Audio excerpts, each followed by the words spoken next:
Joining us now, Dr. Susan Roberts, political science professor at Davidson College, to talk about that. To also talk about the race that we're going to see here in North Carolina. Let's start there because that is going to be one that I think everybody in the nation is going to be paying attention to between Roy Cooper and Michael Whatley. First, your thoughts on there, because this is going to be one of the probably most followed races that we see. So I think it's going to be one of the most followed races. It may not be one that's pivotal, as we've characterized North Carolina in the past, but I think it's going to be one of those, and I'll mention the factor in midterms a little bit later, but it's going to be, polar opposites. It's going to be inevitably and maybe irrelevant. It's going to be Piedmont Western barbecue versus Eastern barbecue. It's going to be looking at insider versus outsider. It's going to be someone in Cooper with a record and Whatley as a blank slate. And I don't think the Trump endorsement is going to determine the race, but it has to be the card Whatley has to play. He just doesn't have it.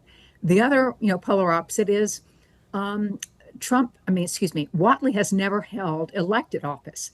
And Cooper has a long history of a varied electoral record in North Carolina. And that's got to be, he knows how to campaign. He knows what a candidate is. He's kind of like if central casting said, send me a senator or senatorial candidate, there'd be Roy Cooper. So, and I think you're spot on about that. Is this the Democrats' best chance at getting a seat in Washington? When you look at the state, it's unusual, Dr. Roberts, because the Democrats seem to have no problem getting the state when it comes to the governor's mansion, having a Democrat in office. But when it comes to Washington, it's flip-flop. Why is that here in North Carolina? Well, I think some of it may be that, like Sherry Beasley against Ted Budd, it was an open seat and everybody thought this is going to be very competitive. It was a seat with a lot of national money. I think it just comes down to the fact that North Carolinians may be on the red side more than the purple side. And I think one of the things that is really important to point out is the nature of a midterm election. And it's an open seat. Midterm elections attract higher socioeconomic background. They attract the kind of political insiders. They attract money, and they attract some other things such as a referendum on the president. Now, that could be a factor, but North Carolinians are not that Republicans and Democrats are not the approval and disapproval, just a small modicum of disapproval against Trump. So whether it'll be a midterm referendum or not remains to be seen. But I think it's the North Carolina has a history of a tease. Both candidates in South Carolina and the senatorial race here have teased the whole thing out.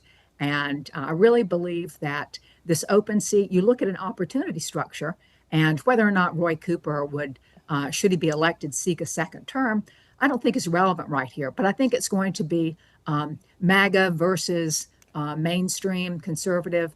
And when you look at Whatley, he has the money factor, but not the name recognition. And I don't think that's going to really hurt Roy Cooper. Dr. Roberts, one last one on North Carolina. We'll get to South Carolina. Do you see any similarities? Last time Democrats won a Senate seat was 2008. Interesting enough, Michael Whatley served as chief of staff when Senator Elizabeth Dole lost to Kay Hagan. You had somebody who was widely popular in Kagan locally, kind of similar as Cooper here. Is it almost like a deja vu to 2008? Well, I think it may be, but I think you just can't underestimate the growing number of unaffiliated voters in North Carolina and the pull of the MAGA ideological kind of magnet. I think that's something that wasn't there, and I think that's going to really be a factor and help Whatley a lot. Cooper has to be on the offense and the defense, but Whatley just has to be on the offense. All right, Dr. Roberts, I want to get to the gubernatorial race in South Carolina quickly. We got a full field: Nancy Mace, Ralph Norman, Alan Wilson. The names keep popping up in here. Crowded field. How important is coalition endorsements to be able to, stand out in front of your competitors?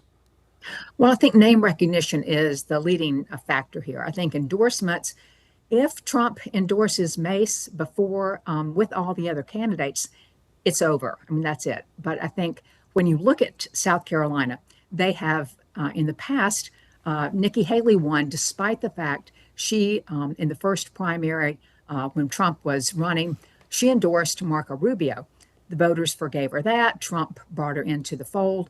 I think while Mace criticized Trump on January 6th, she's been full MAGA and is very good at the culture war.